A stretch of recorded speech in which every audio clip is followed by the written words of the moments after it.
Templo de oração. Aqui eu já enfatizo que Paulo e Silas, eles estavam sempre orando. Então, manifestada a obra de Deus, ele é operado através da minha vida, da sua vida, você se colocando em oração. Porque às vezes nos questionamos, por que Deus, a cura não vem? Por que as coisas não acontecem? Mas você já se colocou na parede e se perguntou, o que eu tenho feito perante a situação? Eu vou ler o capítulo e vou dar continuidade na palavra. E aconteceu que indo nós à oração, nos saiu ao encontro uma jovem que tinha espírito de adivinhação, a qual, adivinhando, dava grandes lucros aos seus senhores. Aqui se fala de duas situações de cura. Aqui se fala de cura física, porque ela não era dona de si mesma. E isso abate muito o nosso emocional. Isso abate muito o nosso psicológico. Ela era escrava. E ela tinha um espírito de adivinhação. Se formos lá em 1 Coríntios, capítulo 12, os dons do Espírito Santo, entre eles está o dom de discernir o Espírito. E adivinhação não é da parte de Deus. Então, essa moça, ela era também, ela tinha uma doença na alma dela, porque ela não era dona da própria alma dela, do próprio espírito dela. Então, ela era escravizada pelos seus próprios senhores, e ela era escravizada por esse espírito de adivinhação. Esta, seguindo a Paulo e a nós, clamavam dizendo: este homem que nos anunciam a caminho da salvação são servos do Deus Altíssimo. O que vemos aqui é que até o diabo reconhece a autoridade de Jesus. Até o diabo reconhece a autoridade daqueles que estão em oração, aqueles que estão com a sua vida no altar. Então, e contra a verdade, eles não poderiam falar, porque eles estavam falando de servos de Deus. E acima dos servos de Deus estava Jesus, o Espírito Santo. E isto fez ela por muitos e muitos dias. Mas Paulo irritou-se e voltou-se e disse ao Espírito: em nome de Jesus, te mando que saia dela, e na mesma hora saiu. Aqui vemos também que Paulo não interrogou, Paulo não deu espaço para a legalidade, porque a legalidade do inimigo, da força maligna, não merece espaço na vida de ninguém. E aqui ele usa da autoridade que estava sobre ele, Jesus, e ele de imediato repreende e manda sair dela. Aí você me pergunta, mas por quê? A palavra de Deus fala que constantemente, né, que ela seguia, constantemente ela ficava perseguindo Paulo e Silas e reafirmando, anunciando, expondo. Se a gente for lá em Marcos capítulo 1, no versículo 24, tem a mesma situação. Eu acredito que desse mesmo Espírito expondo Jesus. E naquela hora não era chegado o momento de Jesus se revelar. E aí Jesus repreende ele e manda ele calar e sair. Então, há tempo certo para todas as coisas. O domínio, o controle não é nosso, está na mão de Deus. E vendo seus senhores que a esperança do seu lucro estava perdida, prenderam Paulo e Silas e o levaram à praça, à presença dos magistrados. E apresentando aos magistrados, disseram: este homem, sendo judeu, começou a astúcia do inimigo, né? Perturbaram a nossa cidade e nos expõem costume que não nos é lícito, receber e nem praticar, visto que somos romanos. Paulo e Silas, se você ler, dá continuidade no caminho adiante da palavra, desse mesmo capítulo, lá no versículo 37, ele fala que eles eram homens romanos. Então, olha a astúcia do inimigo, para criar uma cilada,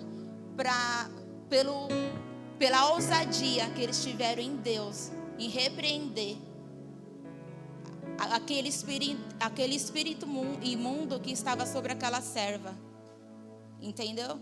E os servos, usados pelo astuto, acabaram dando ousadia para o inimigo, levantando falsa calúnia contra esse servo. E vemos que Paulo e Silas foi levado à prisão. Só que antes disso eles foram açoitados.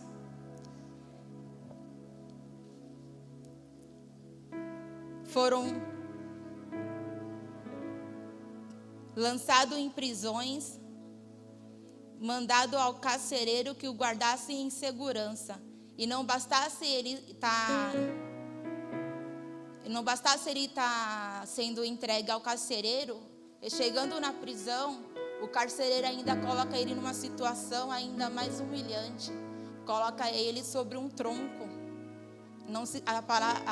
As escrituras não falam como que eles ficam, qual é a estatura que eles ficam, se eles ficam agachados, levantados, entendeu? Mas fala que além dele estar preso, coloca eles presos ainda num tronco. Então, para você ver como o inimigo ele se levanta quando a gente pratica a justiça de Deus. Mas eu falo para a igreja, não se intimide. Porque se você vive uma vida de oração, se você está com a sua vida no altar, você tem que ter boca de Deus para libertar cura, entendeu? Para liberar palavras de salvação, para anunciar o evangelho. Não importa as consequências que vierem surgir na vida de cada um. Por quê? A gente não estamos aqui para fazer as nossas vontades. A gente estamos aqui para ser servo. E servo, ele simplesmente serve. Então, nesse momento que eles falam que eles iam ser presos, o Paulo lhe poderia, o português, o ditado popular do mundo, dar uma carteirada. Imagina, eu sou romano. Por quê? Porque romano, ele, de maneira alguma, ele poderia ser açoitado em praça pública. e de maneira alguma ele seria preso sem ser levado a julgamento. Então ele guardou a carta na manga, não para exaltar ele, mas para exaltar a igreja de Deus. Por quê? No capítulo 15, um pouco antes desse capítulo que eu estou lendo para a igreja, eles foram fazer uma visita, e ali na casa de Lídia, eu vou ler a passagem, tá? Capítulo 15, versículo 14. E uma certa mulher chamada Lídia, vendedora de púrpura, da cidade de Tiatira, e que servia a Deus, nos ouvia, e o Senhor lhe abriu o coração para que estivesse atenta ao que Paulo dizia. A obra deles já começou ali, naquela situação. Por quê? Porque através da pregação dele, através da vida dele cheia, do que ele estava pregando, do que ele estava dando liberdade do Espírito Santo falar, ela foi batizada, ela e a sua casa. Então, por isso, a revolta do inimigo. E aí, por que eu falo, nessa época aqui, os romanos, eles são muito rigorosos, eles são muito rígidos, eles não aceitam que introduza uma religião sem ter fundamentos de autoridade. Só que aqui, mais para frente, depois da prisão, depois do milagre da salvação do carcereiro, que eu acredito que a igreja conhece, que Deus alcançou também o carcereiro e a família dele, que houve um grande mover do Espírito Santo, porque vemos que na prisão eles não baixaram a guarda, eles louvaram e oravam ao Senhor.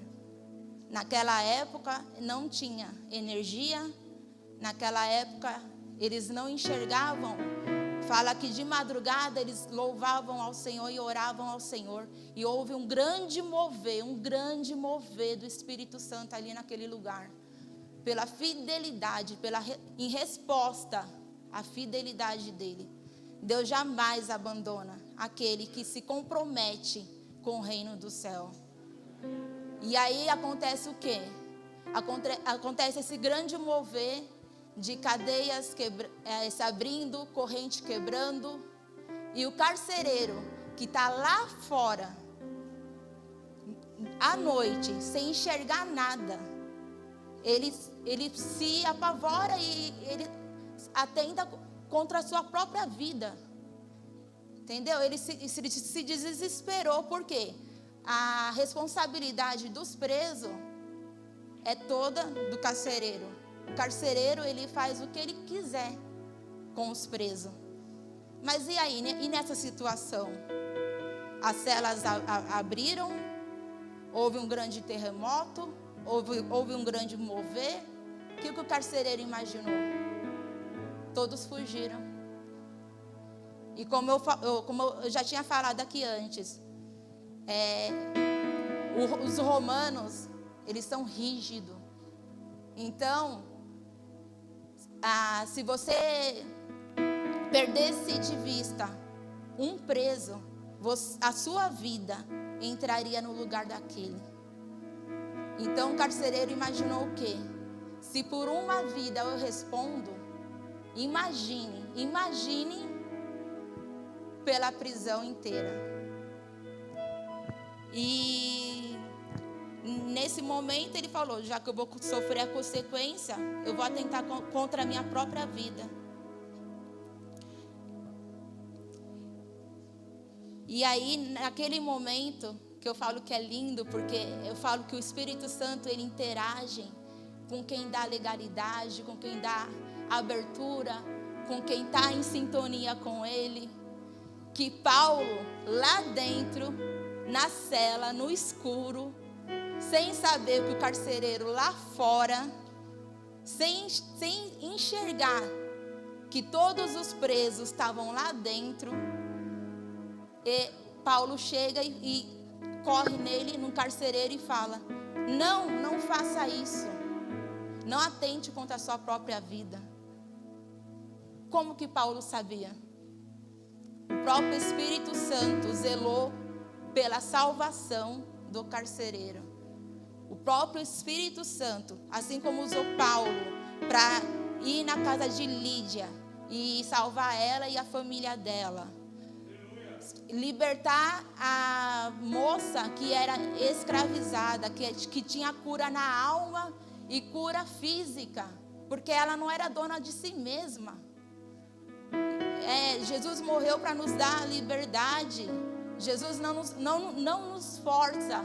Ele não nos força a estar aqui, plena quarta-feira. Muitos trabalharam, muitos vão trabalhar amanhã. Entendeu? Ele não impõe. Ele vê o quê? Ele vê a sua fidelidade. Entendeu? E ali, quando ele vê a sua fidelidade com ele, ele também é fiel com você. Porque eu já ouvi várias vezes, e eu sou prova viva disso: Deus, ele não deve nada para ninguém. Deus, ele é a resposta da sua conduta, do seu caráter cristão, da sua fé. Entendeu? E quando Paulo chega ali no carcereiro e fala: não se atente, não faça isso, todos os presos estão aqui. E aí o carcereiro vai e fala: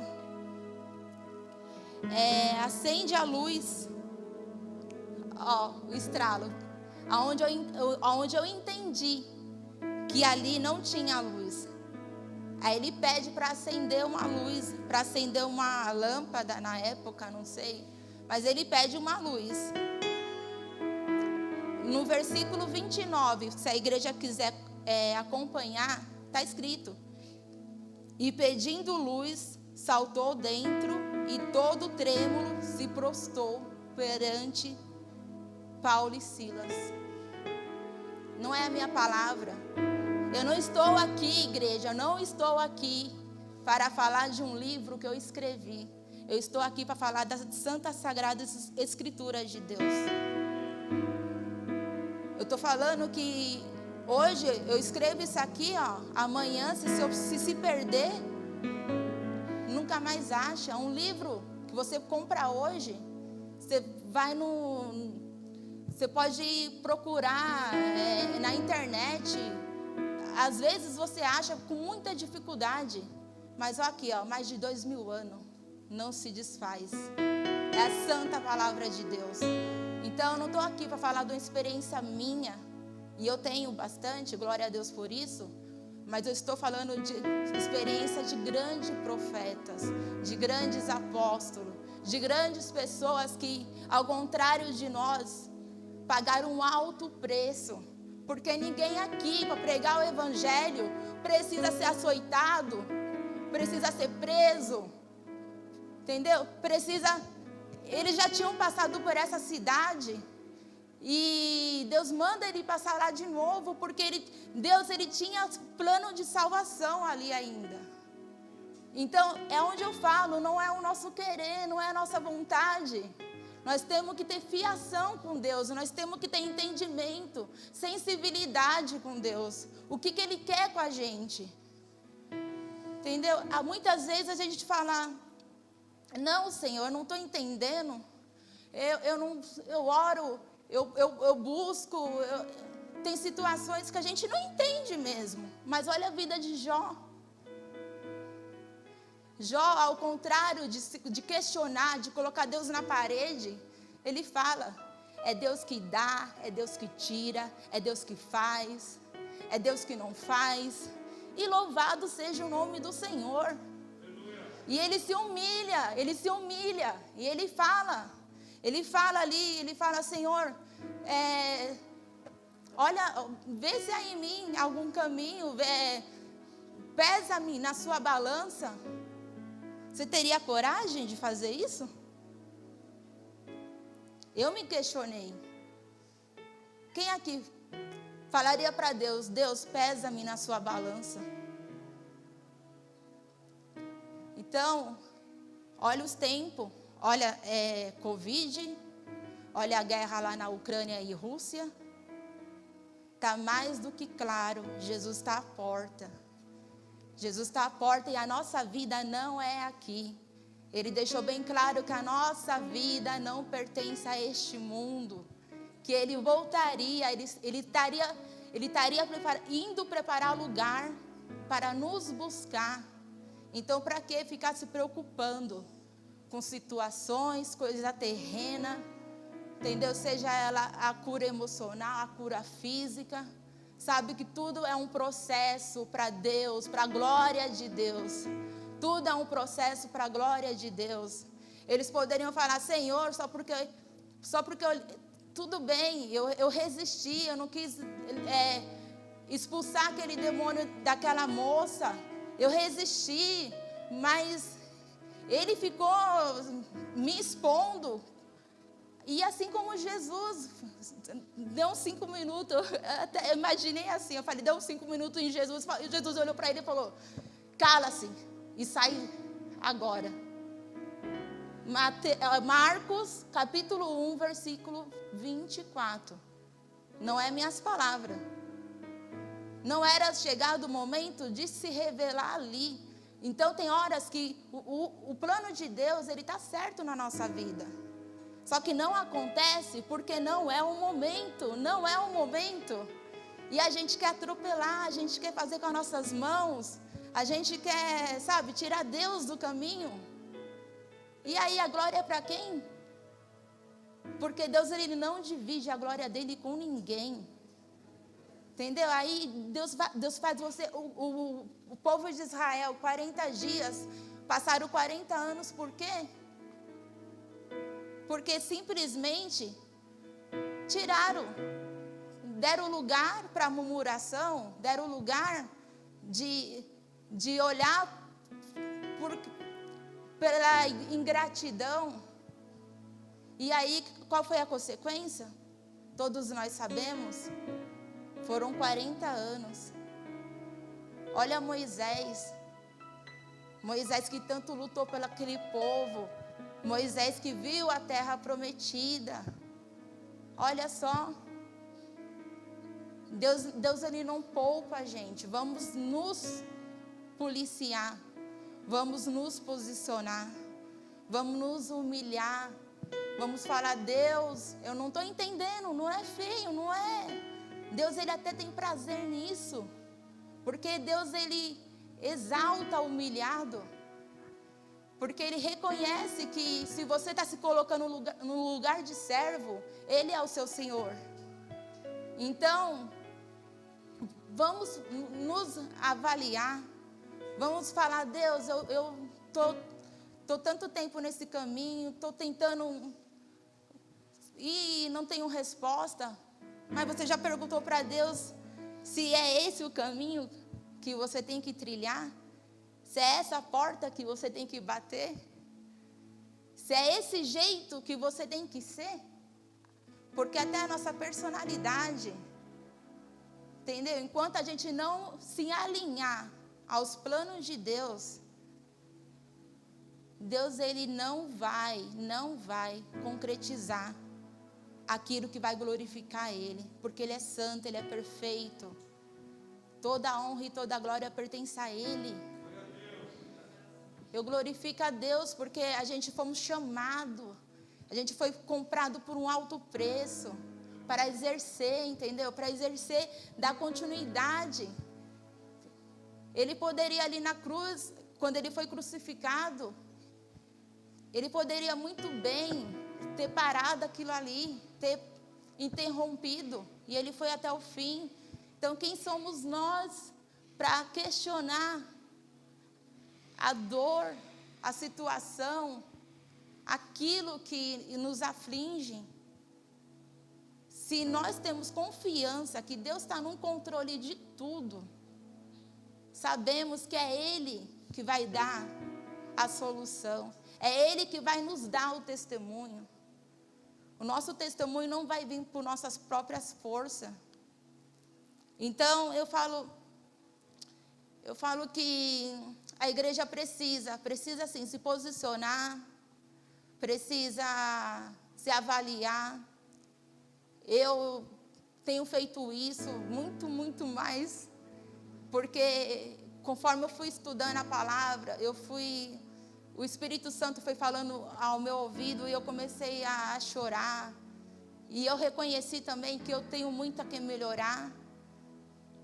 Então eu falo, a palavra de Deus ela é espada de dois gumes, ela atinge aqui primeiro para depois aí. Então que nós possamos sim continuar avante, não é tempo de parar. Não é tempo de parar.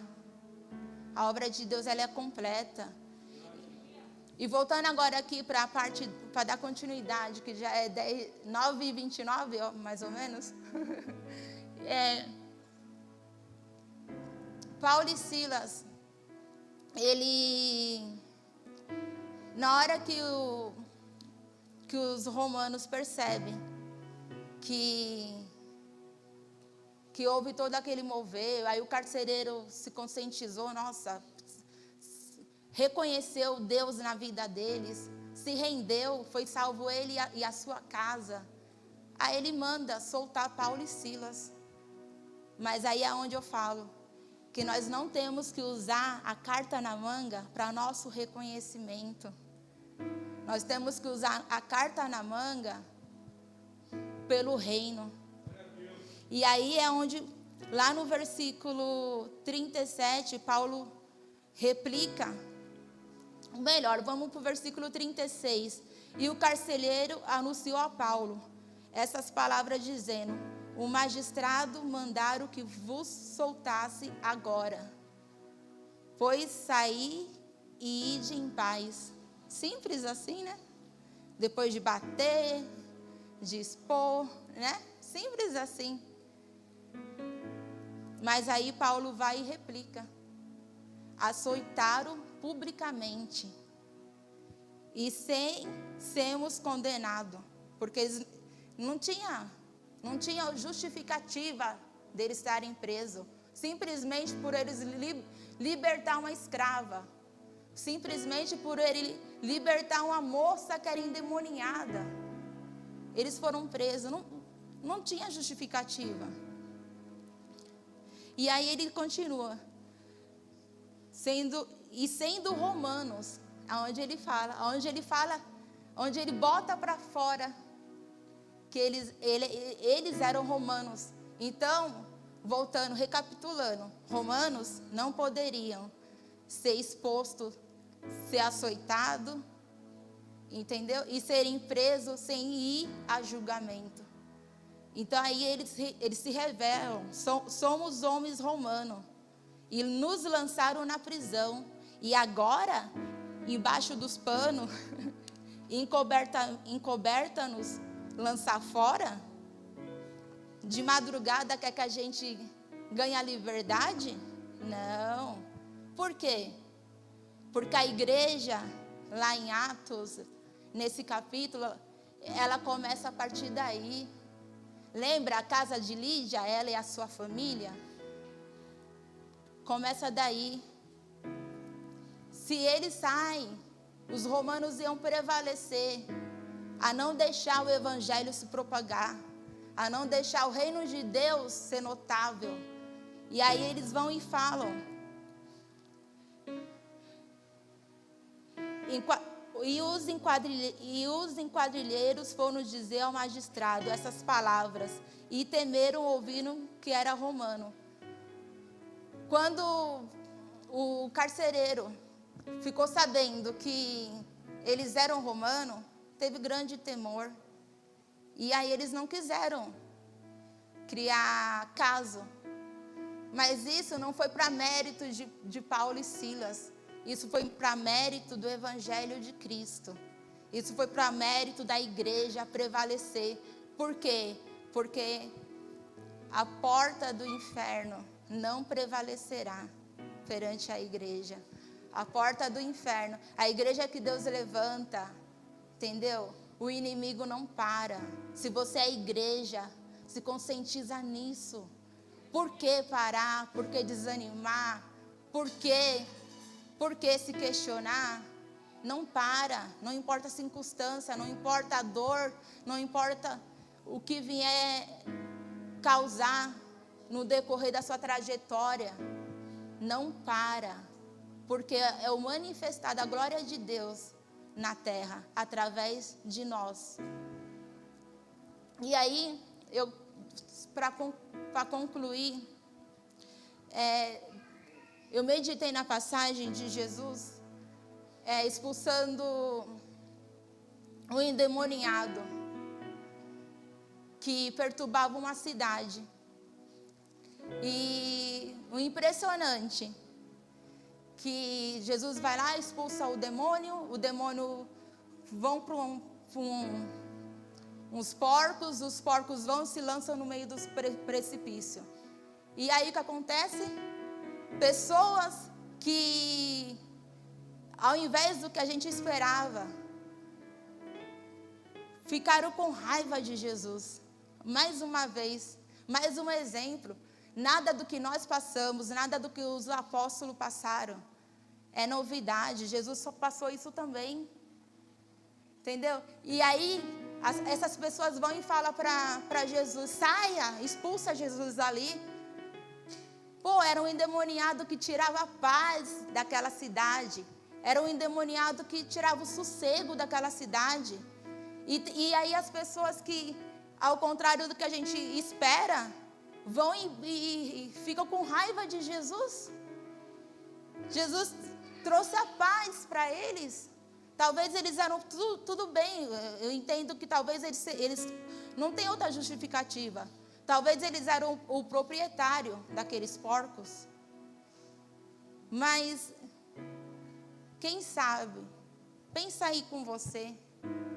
Às vezes, a gente quer ver Deus agir, mas a gente não quer pagar. A gente não quer sofrer as consequências. A gente não quer passar pelo processo. A gente quer ver Deus agir, mas a gente não quer reconhecer que é o poder de Deus ali sobre as nossas vidas. A gente pede para Deus falar com a gente, mas a gente não pode custar o nosso tempo, o nosso lazer.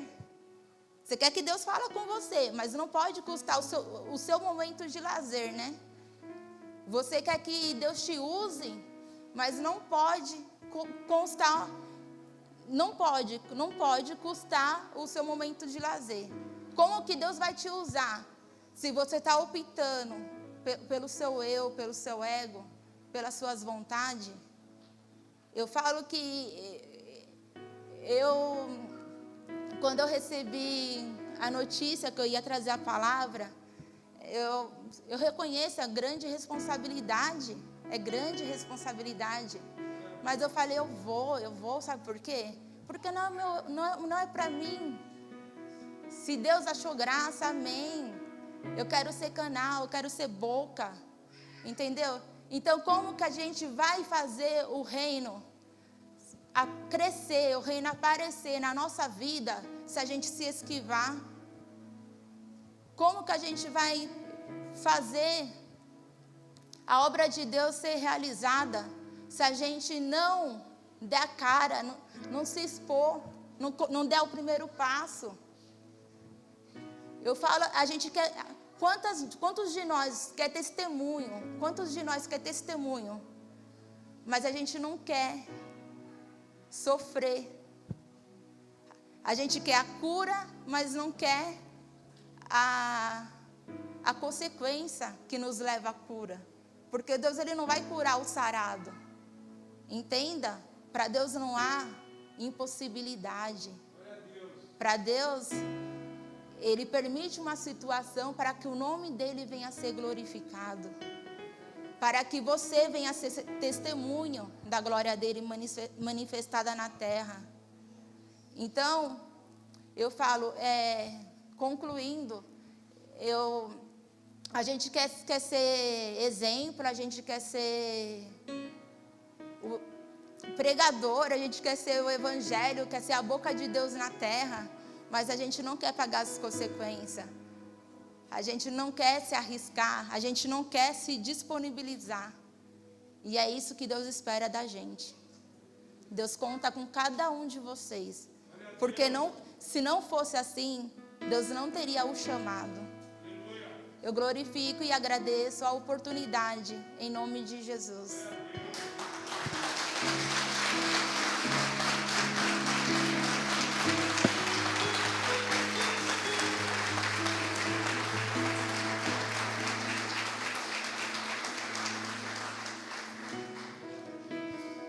Vamos nos levantar e fazer uma oração.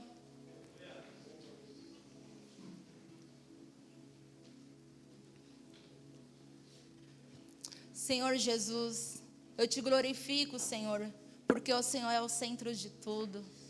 É o Senhor a razão pelo qual estamos aqui. É o Senhor que nos dá a palavra, que nos dá o entendimento. É o Senhor que nos confronta. Porque, Senhor, se não for o confronto, papai, a gente não cresce. Deus, eu falo que o Senhor é chamado de pai, porque o pai corrige o filho que ama. Então, Pai, eu te glorifico, porque o Senhor está, Senhor, nos dando um alerta, nos dando um desperta. Eu te glorifico, Senhor, porque o Senhor se importa com teus filhos.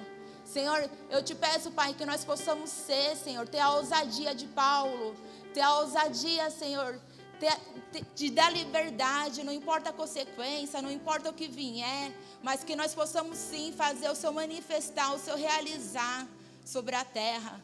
Pai, eu te dou toda a honra e toda a glória. Eu te glorifico mais e mais e mais e mais. Porque, Senhor, o Senhor nos ensina. Porque o Senhor é Pai, o Senhor nos ensina, o Senhor nos mostra o caminho, o Senhor é luz. Pai, que nós possamos sim ser o sal da terra. Que nós possamos sim, Senhor amado, ser a luz deste mundo. Que nós possamos sim, Senhor, ser aquele, Senhor, que não teme as consequências. Nos dá, Senhor, a ousadia. Nos dá, Senhor, a sabedoria também de saber discernir o momento certo, Senhor, de se expor ou não. Porque, Senhor, não é para nosso mérito, mas é para o mérito do reino de Deus. E é isso que eu te glorifico. E é isso que eu já te agradeço. E que o Senhor venha continuar, Senhor, abençoando as nossas vidas nesta noite. E Senhor, venha fazer, Senhor, que nós possamos crescer num grau, Senhor, infindável no Teu conhecimento. Porque, Senhor, tem muito, muito, muito mais do Senhor a se revelar sobre as nossas vidas. Eu te glorifico e te agradeço em nome de Jesus. Amém.